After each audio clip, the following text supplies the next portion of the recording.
Hi welcome back to my channel. ಎಲ್ಲರೂ ಹೇಗಿದ್ದೀರಾ? ಎಲ್ಲರೂ ಚೆನ್ನಾಗಿದ್ದೀರಾ ಅಂತ ಭಾವಿಸ್ತಾ ಇವತ್ತಿನ ದಿನದ ವಿಡಿಯೋ ಸ್ಟಾರ್ಟ್ ಮಾಡ್ತಾ ಇದ್ದೀನಿ. ಇವತ್ತಿನ ವಿಡಿಯೋ ಇವತ್ತೇ ಅಪ್ಲೋಡ್ ಮಾಡ್ತಾ ಇದ್ದೀನಿ. ನೋಡ್ತಾ ಇರ್ಬೋದು. ವಿಡಿಯೋ ಇಷ್ಟ ಆದರೆ ಪ್ಲೀಸ್ ಒಂದು ಲೈಕ್ ಮಾಡೋದನ್ನು ಮರಿಬೇಡಿ. ಯಾರಾದರೂ ಚಾನಲ್ನ ಸಬ್ಸ್ಕ್ರೈಬ್ ಮಾಡದೆ ನೋಡ್ತಾ ಇದ್ದರೆ ದಯವಿಟ್ಟು ಸಬ್ಸ್ಕ್ರೈಬ್ ಮಾಡಿಕೊಂಡು ಸಪೋರ್ಟ್ ಮಾಡಿ ಅಂತ ಕೇಳ್ಕೊಳ್ತೀನಿ. ಇವತ್ತು ನನಗೆ ಸ್ವಲ್ಪ ಹುಷಾರಿರಲಿಲ್ಲ. ನಿನ್ನೆನೇ ಲೈವ್ ಬಂದಾಗ ಹೇಳಿದ್ದೆ ಅಲ್ವಾ, ಹುಷಾರಿಲ್ಲ, ಹಾಸ್ಪಿಟ್ಲಿಗೆಲ್ಲ ಹೋಗಿ ಬಂದೆ ಅಂತ ಹೇಳಿ. ಹಂಗಾಗಿ ಸ್ವಲ್ಪ ಲೇಟಾಗೇ ಎದ್ದೆ. ಬೇಗನೆ ಎಚ್ಚರ ಆಗಿತ್ತು. ಡೈಲಿ ಎಚ್ಚರ ಆಗೋ ಟೈಮ್ಗೆ ಎಚ್ಚರ ಆಗುತ್ತೆ. ಬಟ್ ನಾನು ಸ್ವಲ್ಪ ಹೊತ್ತು ಹಾಗೆ ಮಲ್ಕೊಂಡಿದ್ದು. ಆಮೇಲೆ ಎದ್ದು ಇವಾಗ ಕಸ ಗುಡಿಸ್ತಾ ಇದ್ದೀನಿ ಹೊರಗಡೆ. ಇವತ್ತಿಂದ ನನ್ನ ಡೈಲಿ ರೂಟೀನ್ನ ನಿಮ್ಮ ಜೊತೆ ಡೈಲಿ ಶೇರ್ ಮಾಡ್ಕೊಳ್ತೀನಿ. ದಯವಿಟ್ಟು ನನ್ನ ಚಾನಲ್ನ ಸಬ್ಸ್ಕ್ರೈಬ್ ಮಾಡಿಕೊಂಡು ಸಪೋರ್ಟ್ ಮಾಡಿ ಅಂತ ಕೇಳ್ಕೊಳ್ತೀನಿ. ಬೈಕು ನಿಲ್ಲಿಸಿದ್ರಲ್ವ, ಅದಕ್ಕೋಸ್ಕರ ಅಲ್ಲಿ ಬಿಟ್ಟು ಈ ಕಡೆ ಮಾತ್ರ ಕಸ ಹೊಡೆದು ಇವಾಗ ರಂಗೋಲಿ ಹಾಕ್ತಾಯಿದ್ದೀನಿ. ಇದು ರಂಗೋಲಿ ಅರ್ಧದಿಂದ ಏನಕ್ಕೆ ತೋರಿಸ್ತಾ ಇರೋದು ಅಂತಂದರೆ, ಫಸ್ಟಲ್ಲಿ ವೀಡಿಯೋ ಮಾಡೋಕ್ಕೆ ಇಟ್ಟಿದ್ದೆ. ಬಟ್ ಅದು ನಾನು ವೀಡಿಯೋ ಆಗ್ತಾಯಿದೆಯಲ್ವ ಅಂತಲೇ ನೋಡಿಲ್ಲ. ಅದಾದಮೇಲೆ ವೀಡಿಯೋ ಆಗ್ತಾ ಇರಲಿಲ್ಲ. ಸೊ ಅರ್ಧ ಆದಮೇಲೆ ಇವಾಗ ವೀಡಿಯೋ ಆನ್ ಮಾಡಿ ತೋರಿಸ್ತಾ ಇದ್ದೀನಿ. ರಂಗೋಲಿ ಹೇಗಿದೆ ಅಂತ ಕಮೆಂಟ್ ಮಾಡಿ. ಈ ಥರ ರಂಗೋಲಿ ವೀಡಿಯೋ ಎಲ್ಲ ನಾನು ಹಳೆ ಮನೇಲಿದ್ದಾಗ ತುಂಬ ಹಾಕ್ತಾಯಿದ್ದೆ ಅಲ್ವಾ.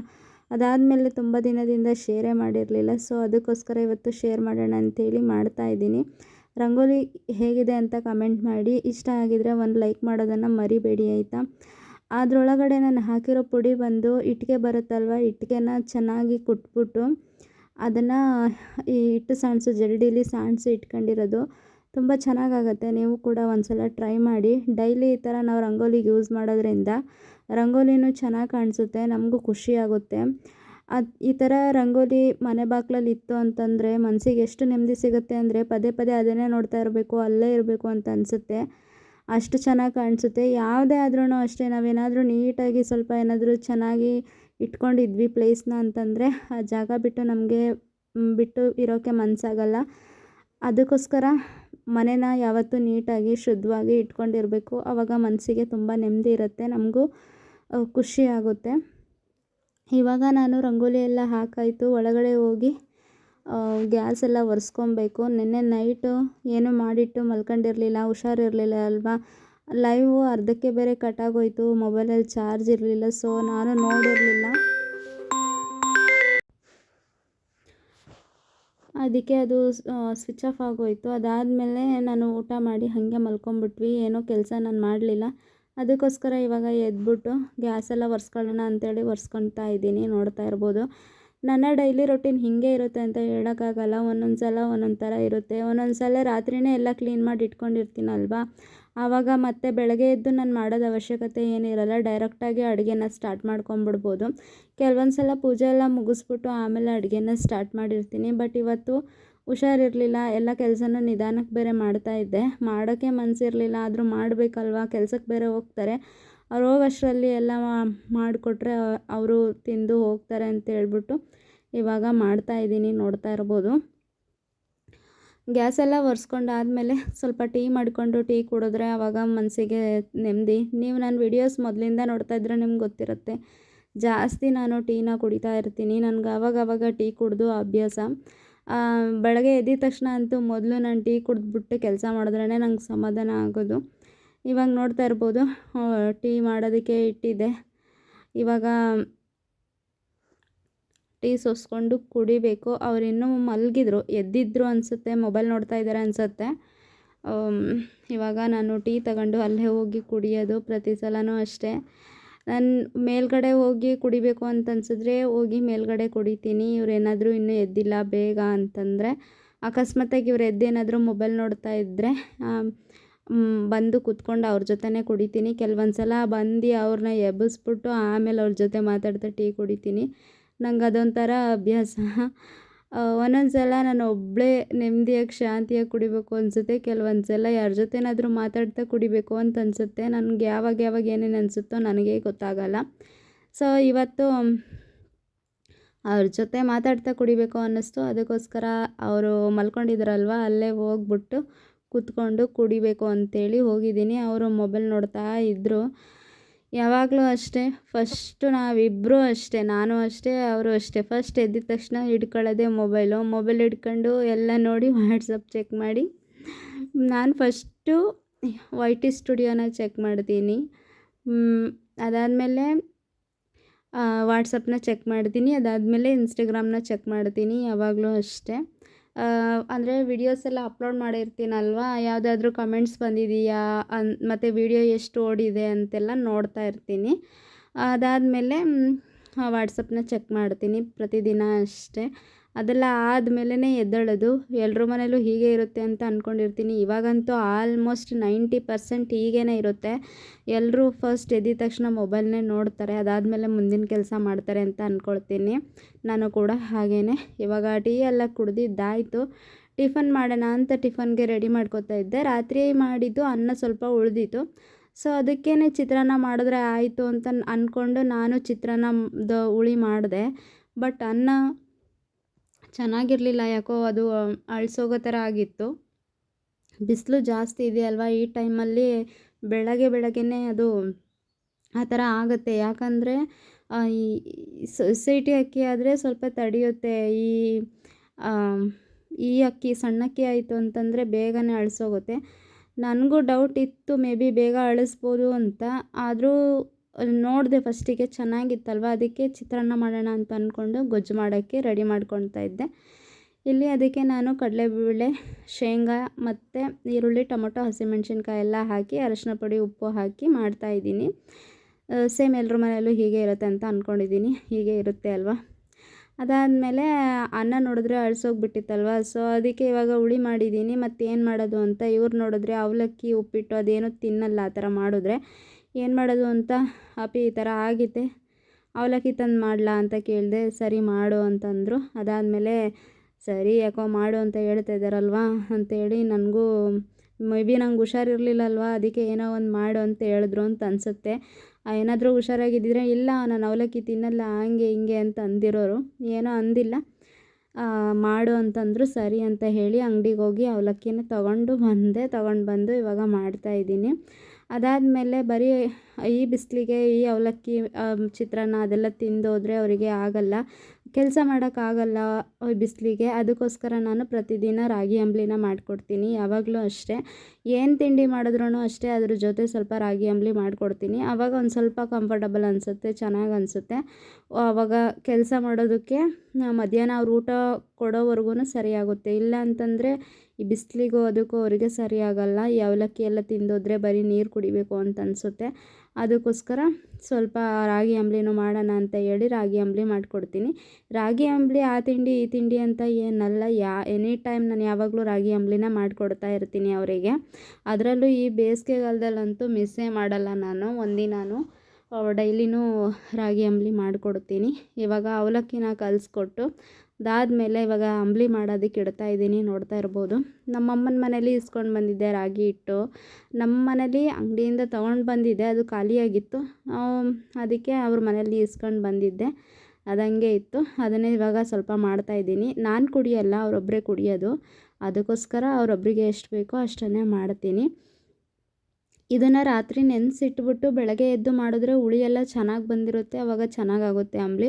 ಬಟ್ ನಾನು ಮಾತ್ರ ಬೆಳಗ್ಗೆನೇ ಈ ಥರ ಹಾಕ್ಬಿಟ್ಟು ಮಾಡ್ತೀನಿ. ಅದು ಕೂಡ ಚೆನ್ನಾಗೇ ಇರುತ್ತೆ, ಏನೂ ಆಗೋಲ್ಲ. ಅಂದರೆ ನೈಟ್ ನೆನೆಸಿಟ್ಬಿಟ್ಟು ಮಾಡಿದ್ರೆ ಚೆನ್ನಾಗಿ ಅದ್ರ ಜೊತೆ ಮಜ್ಜಿಗೆ ಎಲ್ಲ ಹಾಕ್ಕೊಂಡು ಕುಡಿದ್ರೆ ಇನ್ನೂ ಚೆನ್ನಾಗಿರುತ್ತೆ ರಾಗಿ ಅಂಬಲಿ. ನಾನು ಯಾವಾಗೂ ಕುಡಿಯಲ್ಲ ಅದನ್ನು. ಇವಾಗ ತಿಂಡಿನ ಮಾಡಿ ಅಂಬಲಿನೂ ಮಾಡೋಕೆ ಇಟ್ಟಿದ್ದೆ ಅಲ್ವಾ, ಅಷ್ಟರಲ್ಲಿ ಅವರು ಫಿಲ್ಟ್ರ್ ನೀರು ತರೋಕ್ಕೆ ಅಂತ ಹೋದರು ಎದ್ಬಿಟ್ಟು. ಇವಾಗ ನಾನು ಕಸ ಗುಡಿಸ್ಕೊಳ್ಳೋಣ ಒಳಗಡೆ ಅಂತೇಳಿ ಕಸ ಗುಡಿಸ್ಕೊಳ್ತಾ ಇದ್ದೀನಿ. ನೋಡ್ತಾ ಇರ್ಬೋದು, ಈರುಳ್ಳಿ ಎಲ್ಲ ಹೆಚ್ಕೊಂಡಿದ್ನಲ್ವ ಅಡುಗೆ ಮನೆಯಲ್ಲಿ, ಅದು ಹಂಗೆ ಇತ್ತು. ಮೇಲ್ಗಡೆ ಶೆಲ್ಫೆಲ್ಲ ಒರೆಸ್ಕೊಂಡಿದ್ದೆ ಅಲ್ವಾ ಆವಾಗಲೇ, ಅದು ಕೂಡ ಹಾಗೆ ಇತ್ತು. ಸೊ ಅದಕ್ಕೋಸ್ಕರ ಇವಾಗ ಕಸ ಎಲ್ಲ ಹೊಡ್ಕೊಳ್ಳೋಣ ಅಂತೇಳಿ ಕಸ ಗುಡಿಸ್ಕೊತ ಅಂಬಲಿನೂ ನೋಡ್ಕೊತಾ ಇದ್ದೆ. ಅದು ಕೆಲವೊಂದು ಟೈಮ್ ನಾವು ಅದ್ರ ಮುಂದ್ಗಡೆನೇ ನಿಂತ್ಕೊಂಡು ಮಾಡ್ತಾಯಿದ್ರೆ ಅವಾಗ ಏನೂ ಆಗಲ್ಲ, ಬೇಗ ಉಕ್ಕೋದು ಇಲ್ಲ ಏನಿಲ್ಲ. ನಾವು ಅದನ್ನು ಬಿಟ್ಟು ಬೇರೆ ಕಡೆ ಏನಾದರೂ ಕೆಲಸ ಮಾಡ್ತಾಯಿದ್ವಿ ಅಂತ ಇಟ್ಕೊಳ್ಳಿ, ಹಂಗೆ ಬೇಗನೆ ಉಕ್ಬಿಟ್ಟಿರುತ್ತೆ. ಸೊ ಅದಕ್ಕೋಸ್ಕರ ನನಗೆ ಆ ಕಡೆನೂ ಇದು ಮತ್ತು ಈ ಕಡೆನೂ ಕಸ ಗುಡಿಸ್ಬೇಕು ಅಂತ ಇದನ್ನು ಮಾಡ್ತಾಯಿದ್ದೆ.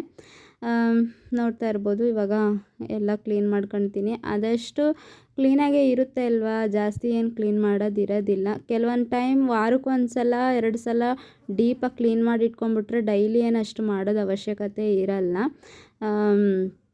ಬೆಡ್ಶೀಟೆಲ್ಲ ಹಾಗೆ ಬಿಟ್ಟೋಗಿದ್ರು, ಯಾವಾಗಲೂ ಅಷ್ಟೇ ಎದ್ದಿದ ತಕ್ಷಣ ಮಡಚಬೇಕು ಅನ್ನೋದೇ ಇಲ್ಲ. ಪ್ರತಿ ಸತಿ ನಾನೇ ಮಡಚಿ ಇಡಬೇಕು, ಅವ್ರು ಯಾವತ್ತೂ ಮಡಚಿ ಇಡಲ್ಲ. ಹಾಗೆ ಇವತ್ತು ನಾನು ಮಡಿಚಿಟ್ಟು ಕಸ ಗುಡಿಸಿ ಮತ್ತೆ ಅಂಬ್ಲಿ ನೋಡೋಣ ಅಂತೇಳಿ ಹೋದೆ. ಆಲ್ಮೋಸ್ಟ್ ಅದು ಕುದ್ದಿತ್ತು. ಅದಾದಮೇಲೆ ಇವಾಗ ಅದನ್ನು ಆಫ್ ಮಾಡಿ ಬಂದು ಇವಾಗ ಕಸ ಗುಡಿಸ್ತಾ ಇದ್ದೀನಿ. ಕಸ ಗುಡಿಸ್ಬಿಟ್ಟು ನೆಲ ಒರೆಸಿ ಸ್ನಾನ ಮಾಡಿ ಪೂಜೆ ಮಾಡಿದ್ರೆ ಅಲ್ಲಿಗೆ ನನ್ನ ಕೆಲಸ ಮುಗಿಯುತ್ತೆ. ಸೊ ಇವಾಗ ಅದನ್ನು ಮಾಡ್ತಾಯಿದ್ದೀನಿ. ಅಷ್ಟರಲ್ಲಿ ಅವರು ಕೂಡ ನೀರು ತೊಗೊಂಡು ಬಂದರು. ನೀರು ನಮ್ಮ ಮನೆಗೆ ಒಂದು 2 ಡೇಸ್ ಒನ್ಸ್ ತರ್ತೀವಿ ನಾವು. 2 ಡೇಸ್ ಒನ್ಸು 3 ಡೇಸ್ ಒನ್ಸ್ ಆಗುತ್ತೆ. ನಮ್ಮ ಇಬ್ಬರೇ ಇರೋದ್ರಿಂದ ನಮ್ಗೆ ಜಾಸ್ತಿ ಏನು ನೀರು ಖರ್ಚಾಗಲ್ಲ. ಅವರು ಕೂಡ ಏನು ಮನೇಲಿರಲ್ಲ ಅಲ್ವಾ, ನಾನು ಒಬ್ಬಳೇ ಮನೇಲಿರೋದು. ಅವರು ಬೆಳಗ್ಗೆ ಕೆಲ್ಸಕ್ಕೆ ಹೋದರೆ ಇನ್ನು ನೈಟೇ ಬರೋದು.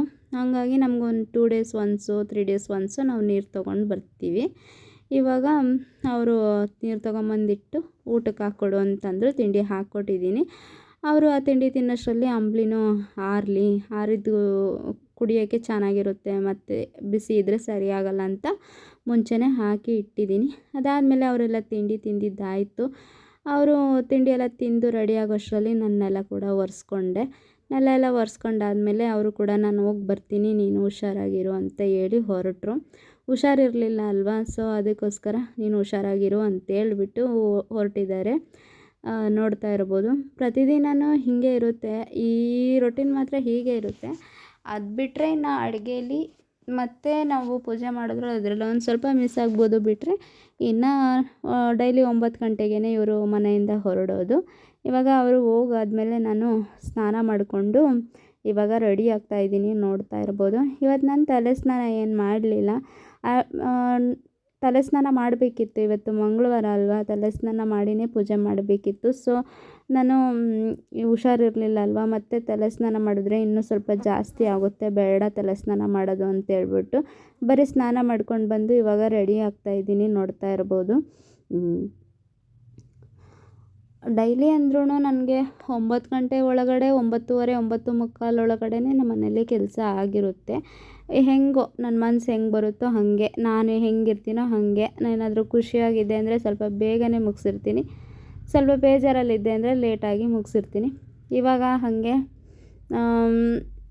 ಈ ಥರ ವಿಭೂತಿ ಹಚ್ಕೋತೀನಿ ನಾನು. ಅಂದರೆ ಜಾಸ್ತಿ ನಾನು ಅವಾಗ ಹಚ್ಕೊತಿದ್ದೆ, ಇವಾಗ ಹಚ್ಕೊತಾ ಇರಲಿಲ್ಲ. ಇವತ್ತು ಯಾಕೋ ಹಚ್ಕೊಬೇಕು ಅಂತ ಅನ್ನಿಸ್ತು.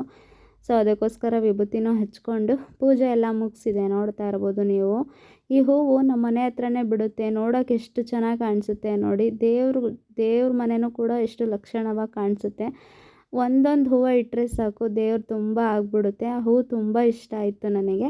ಇವಾಗ ಪೂಜೆನ ಮುಗಿಸ್ಕೊಂಡು ನಾನು ಅಮ್ಮನ ಮನೆ ಕಡೆ ಹೊರಟಿದ್ದೀನಿ. ಪ್ರತಿದಿನ ಬೆಳಗ್ಗೆ ನಂದು ಇದೇ ರೊಟೀನ್ ಇರುತ್ತೆ.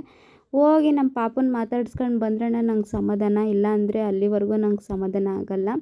ಇವಾಗ ಹೋಗ್ತಾ ಇದ್ದೀನಿ. ಸ್ಕೂಲ್ ಮಕ್ಕಳೆಲ್ಲ ಬರ್ತಾಯಿದ್ರು. ಆಲ್ರೆಡಿ ಟೈಮ್ 9:45 ಆಗಿತ್ತು ಆವಾಗ. ಇವಾಗ ಅಲ್ಲೂ ಹೋಗಿ ಮನೇಲಿ ದೇವ್ರಿಗೆ ಕೈ ಮುಗಿದೆ. ಅವರಿನ್ನೂ ಪೂಜೆ ಮಾಡಿರಲಿಲ್ಲ. ದೇವ್ರಿಗೆ ಕೈ ಮುಗಿದು ನಮ್ಮಮ್ಮನ ಮಾತಾಡ್ಸೋಣ ಅಂತೇಳಿ ಹೋದೆ. ನಮ್ಮಮ್ಮ ಏನೋ ಕೆಲಸ ಮಾಡ್ತಾಯಿತ್ತು. ನಮ್ಮ ಅತ್ತಿಗೆ ನಮ್ಮ ಪಾಪುಗೆ ಸ್ನಾನ ಮಾಡಿಸ್ತಾ ಇತ್ತು. ನಮ್ಮಮ್ಮ ಸಾಂಬಾರು ಮಾಡ್ತಾಯಿತ್ತು. ಸಾಂಬಾರು ನೈಟ್ ಮಾಡಿರಲಿಲ್ವಂತೆ. ಸೊ ಅದಕ್ಕೋಸ್ಕರ ಇವಾಗ ಮಾಡೋಣ ಅಂತೇಳಿ ಸಾಂಬಾರು ಮಾಡ್ತಾಯಿತ್ತು. ಅದಾದಮೇಲೆ ನಮ್ಮ ಪಾಪು ಸ್ನಾನ ಮಾಡ್ಕೊಂಡು ರೆಡಿಯಾಗಿ ಬಂದಳು. ಅವಳನ್ನ ಗೋಳು ಕಳೆದಿದ್ರೆ ನಂಗೆ ಒಂದು ಸ್ವಲ್ಪ ಸಮಾಧಾನ ಆಗೋಲ್ಲ. ಅವಳ ಜೊತೆ ಮಾತಾಡಿ ಖುಷಿಯಾಗಿ ಅವಳು ಸಾಂಗೆಲ್ಲ ಹಾಕಿ ಡ್ಯಾನ್ಸ್ ಮಾಡಿಸಿ ಅವಳ ಜೊತೆ ಆಟ ಆಡಿ ಬಂದರೆ ನಂಗೆ ಸಮಾಧಾನ. ಇಲ್ಲಿ ನೋಡ್ತಿರ್ಬೋದು, ಇವಳು ಬರೀ ಹಠ ಮಾಡೋದು. ಇವಳು ಸ್ನಾನ ಮಾಡಿದ್ದಾಳೆ ಬೆಳಗ್ಗೆನೇ. ಅಮ್ಮ ಆಗಿದ್ದಾವೆ ಅವಳಿಗೆ, ಅದಕ್ಕೋಸ್ಕರ ಬೆಳಗ್ಗೆನೇ ಸ್ನಾನ ಮಾಡಿಸಿ ಬಿಟ್ಟಿದ್ದಾರೆ. ನಮ್ಮ ಅಮ್ಮಂಗೆ ಚಾಕ್ಲೇಟ್ ಕೊಡು, ಅದು ಕೊಡು, ಇದು ಕೊಡು ಅಂತ ನಮ್ಮ ಅಮ್ಮಂಗೆ ಭಾರಿ ಟಾರ್ಚರ್ ಮಾಡ್ತಾಳೆ ಅವಳು. ಹಾಗೆ ಅವಳದು ಕೂಡ ಹಾಗೆ ಒಂದು ವಿಡಿಯೋ ಮಾಡ್ಕೊಂಡೆ. ಇವಳು ಕೈಲಿದ್ದಿದ್ದು ಪೆನ್ ಕಸ್ಕೊಂಡು ಹೋಗ್ಬಿಟ್ಲು. ಅದಕ್ಕೆ ಅವಳನ್ನೇ ಪೆನ್ ಕೊಡೋವರೆಗೂ ಬಿಡಲ್ಲ, ಹಾಗೆ ಅವಳ ಹಿಂದೆನೇ ಹೋಗ್ಬಿಟ್ಲು. ಹೆಂಗೆ ಹೊಡಿತಾಳೆ ಅಂದರೆ ಅವಳಿಗೆ ಹಂಗೆ ಹೊಡಿತಾಳೆ. ಎಲ್ರಿಗೂ ಅಷ್ಟೇ, ಯಾರ ಹತ್ರನೂ ಒಂದು ಹೊಡ್ತ ತಿನ್ನಲ್ಲ ಇವಳು. ಅಷ್ಟು ಬಜಾರಿ ಇದ್ದಾಳೆ ಇವಳು. ಚಿಕ್ಕವಳಾದ್ರೂ ಅವಳು ದೊಡ್ಡವಳಿಗೆ ಹೊಡಿತಾಳೆ ಇವಳು, ಆ ಥರ. ಇವಾಗ ಅವಳ ಹತ್ರ ಎಲ್ಲ ಮುಗಿಸ್ಕೊಂಡು ನನ್ನ ಹತ್ರ ಬಂದಳು. ಮೊಬೈಲಲ್ಲಿ ಹಾಡಾಕ್ಕೊಡು ಅಂತಿದ್ಲು. ನಾನು ಅದಕ್ಕೆ ಹೊಡಿತಾ ಇದ್ದೆ. ನಾನು ಹೆಂಗೆ ಹೊಡಿತೀನೋ, ನಾನು ಒಂದು ಹೊಡ್ತ ಹೊಡೆದ್ರೆ ಅವಳು 2 ಹೊಡ್ತ ಹೊಡಿತಾಳೆ. ಹಂಗೆ ಇವಳು ನೋಡಿ ಹೆಂಗೆ ಮಾಡ್ತಾಳೆ ಅಂತ. ಸಿಟ್ಟು, ಅವಳಿಗೆ ತುಂಬ ಸಿಟ್ಟು, ಜಾಸ್ತಿ ಕಾಡಿಸ್ಬಾರ್ದು. ನನಗೆ ಈ ಥರ ಮಾಡಿದ್ರೇ ನನಗೊಂಥರ ಖುಷಿ. ಅವಳ ಜೊತೆ ಈ ಥರ ಎಲ್ಲ ಆಟ ಮಾಡ್ಕೊಂಡು ಎಲ್ಲ ಮಾಡೋಷ್ಟರಲ್ಲಿ ನಮ್ಮ ಅತ್ತಿಗೆ ಕೂಡ ಸ್ನಾನ ಮಾಡ್ಕೊಂಡು ಬಂದು ಪೂಜೆ ಮುಗಿಸಿದ್ರು ದೇವ್ರದ್ದು. ಅಲ್ಲಿ ಚೆನ್ನಾಗಿ ಮಾಡಿದರು ಪೂಜೆ ನಮ್ಮಮ್ಮನ ಮನೆ ದೇವ್ರು ನೀವು ಪ್ರತಿಷ್ಠೆ ವಿಡಿಯೋದಲ್ಲಿ ನೋಡಿರ್ತೀರಲ್ವ. ಸೊ ಇಲ್ಲೂ ಕೂಡ ಮಾಡಿದ್ದಾರೆ ನೋಡಿ. ನಾನು ಬೆಳಗ್ಗೆ ಹೋದಾಗ ಮಾಡಿರಲಿಲ್ಲ, ಅವ್ರು ಪೂಜೆ ಮಾಡೋವರೆಗೂ ಕೂತಿದ್ದು. ಪೂಜೆ ಮುಗಿಸ್ಕೊಂಡು ನಮ್ಮ ಮನೆಗೆ ಬಂದಾಗ ಬೆಳಗ್ಗೆ 11 ಗಂಟೆ ಆಗಿತ್ತು. ಆವಾಗ ಬಂದು ಟಿಫನ್ ಮಾಡೋಣ ಅಂತೇಳಿ ಟಿಫನ್ ಮಾಡ್ತಾಯಿದ್ದೀನಿ. ನಾನು ಹೇಳಬೇಕು ಅಂತಂದರೆ ಮಂಗಳವಾರ ಶುಕ್ರವಾರ ಊಟ ಮಾಡಲ್ಲ, ಬಟ್ ಇವತ್ತು ಮಾತ್ರೆ ತೊಗೋಬೇಕಲ್ವ, ಅದಕ್ಕೋಸ್ಕರನಾದರೂ ಸ್ವಲ್ಪ ತಿಂಡಿ ತಿಂದ್ಬಿಟ್ಟು ಮಾತ್ರೆ ತೊಗೊಳ್ಳೋಣ ಅಂತ ಹೇಳಿ ಇವಾಗ ಸ್ವಲ್ಪ ತಿಂಡಿ ತಿಂದು ಮಾತ್ರೆ ತೊಗೋತಾ ಇದ್ದೀನಿ. ಏನಿಲ್ಲ, ಸ್ವಲ್ಪ ಜ್ವರ ಬಂದಿತ್ತು ಅಷ್ಟೇ, ಮತ್ತೇನೂ ಆಗಿಲ್ಲ. ಎಲ್ಲದಕ್ಕೂ ತಡ್ಕೋತೀನಿ, ಬಟ್ ಇತ್ತೀಚೆಗೆ ಯಾಕೋ ಏನಕ್ಕಂದ್ರೂ ತಡ್ಕೊಳಕ್ಕಾಗಲ್ಲ. ಸ್ವಲ್ಪ ಬೇಗನೆ ಸೋತೋಗ್ಬಿಡ್ತೀನಿ, ಯಾಕೆ ಅಂತ ಗೊತ್ತಿಲ್ಲ. ಇವಾಗ ಮಾತ್ರೆ ನುಂಗ್ಬಿಟ್ಟು ಸ್ವಲ್ಪ ಹೊತ್ತು ಮಲ್ಕೊಳ್ಳೋಣ ಅಂತ. ವಿಡಿಯೋ ಇಷ್ಟ ಆದರೆ ಲೈಕ್ ಮಾಡಿ, ಶೇರ್ ಮಾಡಿ, ಕಮೆಂಟ್ ಮಾಡಿ, ಚಾನಲ್ನ ಸಬ್ಸ್ಕ್ರೈಬ್ ಮಾಡಿ.